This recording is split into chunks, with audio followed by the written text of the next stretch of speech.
സുഹൃത്തുക്കളെ നമസ്കാരം. പുതിയൊരു വീഡിയോയിലേക്ക് എല്ലാവർക്കും സ്വാഗതം. അങ്ങനെ വോയിസ് ക്ലിപ്പെല്ലാം പുറത്തു വന്നതിന് ശേഷം ജിൻഡോ എന്ന് പറയുന്ന ഒരേ ഒരു രാജാവ് അവിടെ വാഴുകയാണ്. ജിൻഡോ ജിൻഡോ ജിൻഡോ ജിൻഡോ മാത്രം. കാരണം എന്താണെന്ന് വെച്ചാൽ ജാസ്മിനെ സ്വന്തം അച്ഛന് പോലും വേണ്ട. അച്ഛൻ പോലും പറയുന്നത് എന്താണ്, എൻ്റെ മകൾക്ക് കപ്പം വേണ്ട, ഒന്നും വേണ്ട, അവളെ ഒന്ന് പുറത്തിറക്കി തന്നാൽ മതി എന്നാണ് പറയുന്നത്. അപ്പോൾ എൻ്റെ പ്രിയപ്പെട്ട പ്രേക്ഷകരെ, ഈ മാസം ഈ നോമിനേഷനിലുണ്ട്. അതുകൊണ്ട് തന്നെ എല്ലാവരും ഉത്സാഹിച്ചു കഴിഞ്ഞാൽ ഈ ജാസ്മിൻ ഇങ്ങ് പുറത്ത് വന്നോളും. പിന്നെ മറ്റൊരു കാര്യം പറയാനുള്ളത് നമ്മൾ അരിയണ്ണൻ്റെ കാര്യമാണ്. അരിയണ്ണൻ ഇത്രമാത്രം അതമ്പതിച്ചു പോയത് ഞാൻ ഇന്നാണ് അറിയുന്നത് കേട്ടാ. അയാൾ ഒരു ഭയങ്കരമായൊരു സംഭവമാണ്, അല്ലെങ്കിൽ എല്ലാ കാര്യത്തിലും ഇടപെടുന്ന ഒരാളാണ്. പല ആൾക്കാരും പറയാറുണ്ട്, അരിയണ്ണ നിങ്ങൾ മുഖ്യമന്ത്രിയാകണമെന്ന്. നിങ്ങളൊന്ന് ആലോചിച്ച് നോക്കറാ. അതായത് ഈ കാറിലിരിക്കുമ്പോൾ ഒരു മുഖവും റിയൽ ലൈഫിൽ മറ്റൊരു മുഖവുമായിട്ട് നടക്കുന്ന ഒരു സായി കൃഷ്ണൻ എന്ന് പറയുന്ന ഒരു വ്യക്തി, ഇദ്ദേഹം പോയിരിക്കുന്നതെന്ന് പറഞ്ഞു കഴിഞ്ഞാൽ ശരിക്ക് നമ്മളെ ജാസ്മിനെ ജയിപ്പിക്കാൻ വേണ്ടിയിട്ടാണ്. ജാസ്മിനെ ജയിപ്പിക്കുക, ജിൻഡപ്പനെ നെഗറ്റീവാക്കുക എന്നുള്ള ഉദ്ദേശത്തോടു കൂടി തന്നെയാണ് ഈ സായി പോയിരിക്കുന്നത്. കാര്യം ഞാൻ പറഞ്ഞുതരാം. അതായത് ജിൻഡപ്പനെ നെഗറ്റീവാക്കാൻ വേണ്ടിയിട്ടും അതുപോലെ തന്നെ എന്തെങ്കിലും ഒരു പെണ്ണ് കേസ് കിട്ടുമോ എന്ന് കരുതിയിട്ട് ഒരു ഡേ 15 മുതൽ ഒരു ടീം, ഒരു 2-3 വാട്സപ്പ് ഗ്രൂപ്പുകൾ, അതായത് തിരുവനന്തപുരം കേന്ദ്രീകരിച്ച് പ്രവർത്തിക്കുന്ന ഗ്രൂപ്പുകൾ പരമാവധി ശ്രമിച്ചിട്ടുണ്ട്. അവർക്ക് എന്താണ് ജിൻഡപ്പനോട് ഇത്ര ദേഷ്യം എന്ന് എനിക്ക് മനസ്സിലാകുന്നില്ല. പക്ഷെ പല സ്ഥലത്തും പോയിട്ട് അവർ അന്വേഷിച്ചിട്ടുണ്ട്, ജിൻഡപ്പനിൽ എന്തെങ്കിലും ഒരു പ്രശ്നം ഉണ്ടായിട്ടുണ്ടോ നിങ്ങൾക്ക്. കാരണം എന്താണെന്ന് വെച്ച് കഴിഞ്ഞാൽ അവിടെ ഉള്ളിൽ ഒരുപാട് പേര് ശ്രമിച്ചുകൊണ്ടിരിക്കുന്നു. ജിൻഡപ്പൻ അനാവശ്യമായിട്ട് എന്നെ തലോടുന്നു, അതുപോലെ തന്നെ എന്നെ ബാഡ് ടച്ച് ചെയ്തു എന്നൊക്കെ പറഞ്ഞിട്ട് പലതരത്തിലുള്ള കംപ്ലൈൻറ്റുകൾ വരുന്നു. അപ്പോഴെന്ന് പറയുന്നത് ഇവരൊക്കെ എല്ലാം എന്ന് പറഞ്ഞു കഴിഞ്ഞാൽ ഉള്ളിലും ഒക്കെ ആയിട്ട് കോണ്ടാക്റ്റ് ഉണ്ട്, ശരിക്കുള്ള കോണ്ടാക്റ്റ് ഉണ്ട്. അതൊക്കെ പറഞ്ഞു കൊടുക്കുന്നുണ്ട്. ജിൻഡോനെ പുറത്ത് നെഗറ്റീവ് ആക്കാൻ വേണ്ടിയിട്ട് ഒരു വിഭാഗം ശ്രമിക്കുമ്പോഴേ അകത്ത് നെഗറ്റീവ് ആക്കാനും ഒരു വിഭാഗം ശ്രമിക്കുന്നുണ്ട് എന്നുള്ളതാണ്.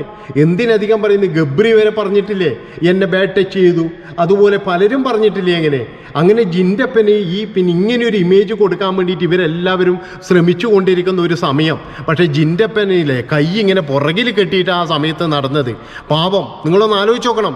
അയാളുടെ കൈ എവിടെയെങ്കിലും തട്ടിപ്പോണ്ട എന്ന് കരുതിയിട്ട് അങ്ങനെ അയാൾ പഠിപ്പിക്കുന്ന സ്ത്രീകളുടെ അടുത്ത് മുഴുവൻ പോയി ചോദിക്കുന്നു. അയാളുടെ ആദ്യത്തെ ഭാര്യയുടെ വീട്ടിൽ പോയി ചോദിക്കുന്നു. ഇവർക്ക് എവിടൊന്നും ജിൻഡപ്പന നെഗറ്റീവാക്കാൻ വേണ്ടിയിട്ട് ഒന്നും കിട്ടുന്നില്ല. അങ്ങനെ സായി ഇങ്ങോട്ട് വരുമ്പോൾ സായിനെ ഏൽപ്പിക്കുകയാണ് ആ ദൗത്യം. സായി, നീയൊന്ന് പോയിട്ട് അയാളെ എങ്ങനെയൊന്ന് നെഗറ്റീവാക്കണം, ജാസ്മിനെ വിജയിപ്പിക്കണം. കാരണം ജാസ്മിൻ നമ്മളുടെ മുത്താണ്, ജാസ്മിനെ എങ്ങനെയെങ്കിലും വിജയിപ്പിക്കണം എന്നാണ് ഇവരുടെ ആവശ്യം എന്ന് പറയുന്നത്. പക്ഷേ ഞാൻ പറയുകയാണ്, ജനങ്ങൾ മുഴുവൻ ജിൻഡപ്പൻ്റെ കൂടെയായിരുന്നു. ജിൻഡപ്പനാണ് ഇപ്പോൾ രാജാവ്. ഇപ്പോഴും സായി കൃഷ്ണൻ എന്ന് പറയുന്നൊരു വ്യക്തി ഇന്നലെ അദ്ദേഹത്തിൻ്റെ ഭാര്യ വന്ന് പറയുന്നത് കേട്ടു. എനിക്കറിയില്ല, ജാസ്മിനെ വിജയിപ്പിക്കാൻ വേണ്ടിയിട്ട് സായി കൃഷ്ണൻ്റെ ബന്ധുവൊന്നുമല്ല, സായി കൃഷ്ണൻ്റെ അമ്മായിൻ്റെ മോളൊന്നുമല്ല ജാസ്മിൻ എന്ന് പറയുന്നത് കേട്ടു. ഇപ്പോഴെങ്കിലും എൻ്റെ സഹോദരി നിങ്ങൾക്ക് മനസ്സിലായില്ലേ, അദ്ദേഹത്തിന് വേറൊരു മുഖവും കൂടിയുണ്ട്. നമ്മളാരും കാണാത്ത ഒരു മുഖം കൂടി ഈ സായി കൃഷ്ണന് ഉണ്ട് എന്ന് അദ്ദേഹം തന്നെ തെളിയിച്ചു തന്നു എന്നുള്ളതാണ്. ഇത്രമാത്രം വിമർശിക്കുന്ന, അല്ലെങ്കിൽ ജാസ്മിൻ്റെ വാപ്പ ഈ കൺഫെഷൻ റൂമിലേക്ക് വിളിച്ചു എന്ന് പറഞ്ഞിട്ട് ഇത്രമാത്രം വിമർശിച്ച് ഭയങ്കരമായിട്ട് വീഡിയോ ചെയ്തൊരു വ്യക്തിയാണ് ഈ സായി എന്ന് പറയുന്നവൻ. അതുമാത്രവുമല്ല, അദ്ദേഹം അവിടെ പപ്സ് തിന്നുന്നത് കണ്ടിന് എന്ന് വരെ പറഞ്ഞിട്ടുള്ള വീഡിയോ ചെയ്തിട്ടുണ്ട്. അങ്ങനെയുള്ള വീഡിയോ ചെയ്ത ഇവനാണ് യാതൊരു ഉളുപ്പുമില്ലാതെ ഇത്ര കോടി പ്രേക്ഷകരെ വഞ്ചിച്ചിട്ട് ഇവൻ അവിടെ പോയിട്ട് ഞാൻ എല്ലാ കാര്യങ്ങളും പറയാം എന്ന് പച്ചക്ക് തുറന്നു പറയുന്നത് എന്നുള്ളതാണ്. ആലോചിച്ച് നോക്കണം നിങ്ങൾ. ഇതൊന്നും പുറത്തു വരുന്ന ഇവൻ്റെ സ്വപ്നത്തിൽ പോലും കരുതിയിട്ടുണ്ടാവില്ല. പക്ഷെ നല്ലവനായ ദൈവം നമ്മളെ ജിൻഡപ്പൻ്റെ കൂടെയാണ്. ജിൻഡപ്പൻ്റെ കൂടെ ദൈവമുണ്ട്.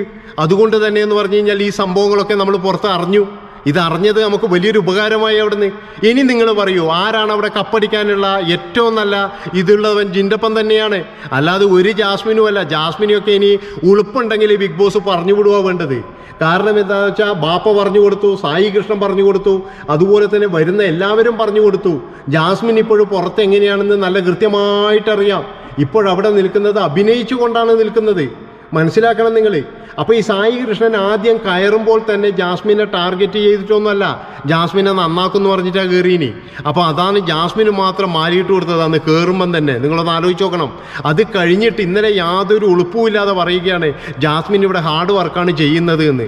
കുറച്ചെങ്കിൽ ഇയാൾക്ക് ഉളുപ്പുണ്ടെങ്കിൽ ഇയാൾ അങ്ങനെ പറയോ? ഇയാൾക്ക് വേറെ ആരെയൊക്കെ അവിടെ പറയാനുണ്ട്. എന്നിട്ട് എന്തിനാണ് ഇയാൾ ജാസ്മിൻ ഇങ്ങനെ പേടിക്കുന്നതെന്ന് എനിക്ക് മനസ്സിലാകുന്നില്ല. ജാസ്മിൻ ഇയാൾ പേടിച്ചിട്ടാണ് നിൽക്കുന്നതെന്ന് എനിക്ക് പറയാനുള്ളൂ. ഇയാൾ ശരിക്കും ശരിക്കും പറഞ്ഞു കഴിഞ്ഞാൽ നമ്മൾ ഈ കാണുന്ന കണ്ട് ലോകത്തിലെ ആൾക്കാരെ തേച്ചും വെല്ലുവിളിച്ച് അല്ലെങ്കിൽ ലോകത്തിലെ ആൾക്കാരെ തേച്ചും തേച്ചൊട്ടിക്കുന്ന ഇല്ലെങ്കിൽ അഭിപ്രായം പറയുന്ന ഒരു തേങ്ങയല്ല ഇയാൾ. ശരിക്കും പറഞ്ഞാൽ പേടിത്തൂറണമെന്നേ ഞാൻ പറയുള്ളൂ. അത്രമാത്രം പേടിത്തൂറൻ ജനങ്ങളെ പറ്റിക്കുകയാണ് ചെയ്തത്, പച്ചക്കെ പറ്റിക്കുകയാണ് ചെയ്തത്. ഇതിലൂടെ ഇയാൾ എന്ത് നേട്ടമാണ് ഉണ്ടാക്കിയത്? അതായത് ജിൻഡപ്പൻ എന്ന് പറയുന്നവനെ തോൽപ്പിക്കാൻ വേണ്ടിയിട്ട് പച്ചക്ക് പോയിട്ട് ജാസ്മിൻ എല്ലാ കാര്യങ്ങളും പറഞ്ഞു കൊടുത്ത്. മനസ്സിലാക്കണം നിങ്ങൾ. അവിടെയുള്ള മറ്റു മത്സരാർത്ഥികളെല്ലാം നിങ്ങൾ അവരുടെ അവസ്ഥകളൊന്ന് ആലോചിച്ച് നോക്കിയാട്ടെ. ജാസ്മിന് മാത്രം ഇത്രയും കാര്യങ്ങളൊക്കെ അറിയാം അവിടെ. അപ്പോൾ ഈ സായി പറയുന്നത് നമ്മളെല്ലാവരും കേട്ടതാണ്.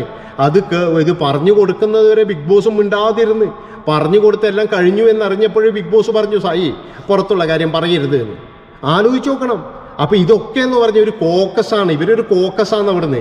ഈ ജിൻഡപ്പനെ തോൽപ്പിക്കുക എന്നുള്ളത് മാത്രമാണ് ഇവരുടെ ലക്ഷ്യം. അല്ല എന്ന് പറയട്ടെ ഇവരുടെ പിന്നെ ഗ്രൂപ്പുകളിൽ നിന്ന് ജിൻഡപ്പനെതിരെ വരുന്ന അക്രമങ്ങൾ ഇതൊക്കെ നമുക്കറിയാം. അപ്പോൾ ഇവരൊക്കെ ചേർന്നിട്ടുള്ള ഒരു ഡ്രാമയാണ് അവിടെ കണ്ടുകൊണ്ടിരിക്കുന്നത് എന്നുള്ളതാണ് സത്യം. പറഞ്ഞു കഴിഞ്ഞാൽ ഈ മനുഷ്യനൊക്കെ എന്നാണ് ഇനി മനുഷ്യനാവുക എന്നാണ് ഞാൻ ആലോചിക്കുന്നത്.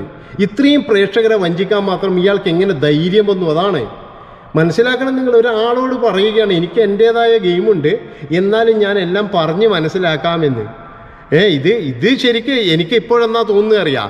ഈ നോറയും അതുപോലെ തന്നെ ജാസ്മിനും ഇവരെല്ലാം കൂടി ഒത്തുകളി തന്നെയാണ് അവിടെ ഒത്തുകളിയാണ്, നല്ല രീതിയിൽ ഒത്തുകളിയാണ് അവിടെ നടക്കുന്നത്. ഇത് ചിലപ്പോഴെന്ന് പറഞ്ഞാൽ നമ്മളെ കണ്ണിൽ ചിലപ്പോൾ മുളക് പൊടി ഇടാനായിരിക്കും. മനസ്സിലാക്കണം നിങ്ങൾ. ഈ 50 ലക്ഷത്തിൽ നിന്ന് എന്താണ് അരിയണ്ണന് ലാഭം? ഇത് മാത്രമേ എനിക്കറിയണ്ടൂ. അരിയണ്ണന് എന്താണ് ലാഭം ഇതിൽ? ജാസ്മിൻ 50 ലക്ഷം കിട്ടിക്കഴിഞ്ഞാൽ അരിയണ്ണൻ നമ്മുടെ സായി കൃഷ്ണൻ എന്താണ് ലാഭം? അതാണ് നമുക്കറിയേണ്ടത്. വേറെ ഒന്നും നമുക്കറിയണ്ട. മനസ്സിലായ? ആ ലാഭം ഒന്ന് ജനങ്ങളെയൊക്കെ ബോധിപ്പിക്കണം എന്നാണ് എനിക്ക് പറയാനുള്ളത്. ഇദ്ദേഹം തന്നെ പറയുന്നുണ്ട് ഞാൻ യൂട്യൂബ് തുടങ്ങിയിട്ട് എനിക്ക് കോടികൾ ഉണ്ടാക്കി, എനിക്ക് ഒരുപാട് സ്വത്തും കാര്യങ്ങളൊക്കെ വന്നു എന്ന്. പിന്നെ എന്തിനാണ് ഈ നക്കാപ്പിച്ചൊക്കെ പോയിട്ട് വീണ് കൊടുത്തതെന്ന് എനിക്ക് മനസ്സിലാകുന്നില്ല. അതുപോലെ തന്നെ നന്ദനയെ പറ്റിച്ചത്, നന്മമരം ചമയുകയാണ്. നന്മമരം ചമഞ്ഞിട്ട് നന്ദനയ്ക്ക് വീട് വെച്ച് തരാം, ഐഫോൺ മേടിച്ചു തരാം എന്നൊക്കെ പറഞ്ഞ് അതൊരു ചതിയാണ്. അതായത് അതൊരു വലിയ ചതിയാണ്. അത് ആ കുട്ടിക്ക് മനസ്സിലായിട്ടില്ല. ആ കുട്ടി എന്നിട്ട് ജിൻഡപ്പനെതിരെ കളിക്കുന്നു. അത് മനസ്സിലാക്കണം നിങ്ങൾ. ജിൻഡപ്പനെതിരെ ഇവൻ തിരിച്ചുവിടുകയാണ് സായി. ജിൻഡപ്പനെതിരെ നീ കളിക്കൂ, നീ എൻ്റെ കൂടെ കൂടുമെന്ന്. പക്ഷേ ജിൻഡപ്പൻ അവിടെ ഒരു ചെറിയ പെങ്ങളെപ്പോലെ വളരെ സ്നേഹത്തോട് കൂടിയിട്ട് അത് ജയിക്കുന്നുണ്ടെങ്കിൽ ജയിച്ചോട്ടെ എന്നൊക്കെ കരുതിയിട്ട് നിൽക്കുമ്പോഴും ഈ സായി കൃഷ്ണൻ ഈ പെണ്ണിനെ ഇങ്ങനെ തിരിപ്പിച്ച് വിടുകയെന്ന്. അതുകൊണ്ട് തന്നെയാണ് ജനങ്ങളുടെ മനസ്സെന്നും അതും ഇങ്ങനെയായത്. ഇല്ലെങ്കിൽ നന്ദന എന്ന് പറയുന്ന നല്ല മത്സരാർത്ഥിയായിട്ട് വരേണ്ടതാണ്. പക്ഷെ അതവിടെ കിടന്ന് ഇങ്ങനെ എന്താ പറയുക ഈ സായി കൃഷ്ണൻ്റെ വലയിൽ പെട്ടുപോയി. അതാണ് പറ്റിയത്. സായി കൃഷ്ണൻ ആദ്യം തന്നെ പറഞ്ഞു ഞാൻ നിങ്ങൾക്ക് വീടെടുത്ത് തരാം, 10 ലക്ഷം എടുത്ത് നീ ഓടിക്കോ, അതുപോലെ ഐഫോൺ മേടിച്ചു തരാം എന്നൊക്കെ പറഞ്ഞിട്ട് പറ്റിച്ചുകൊണ്ടിരിക്കുകയല്ലേ. അപ്പോൾ ഇത്രയും പറഞ്ഞുകൊണ്ട് എൻ്റെ സുഹൃത്തുക്കളെ നിങ്ങളെല്ലാവരും ഇനി നോക്കിയിട്ട് വോട്ട് ചെയ്ത് അവളെ ജിൻഡപ്പനെ മറന്നു പോകരുത്. നന്ദി, നമസ്കാരം.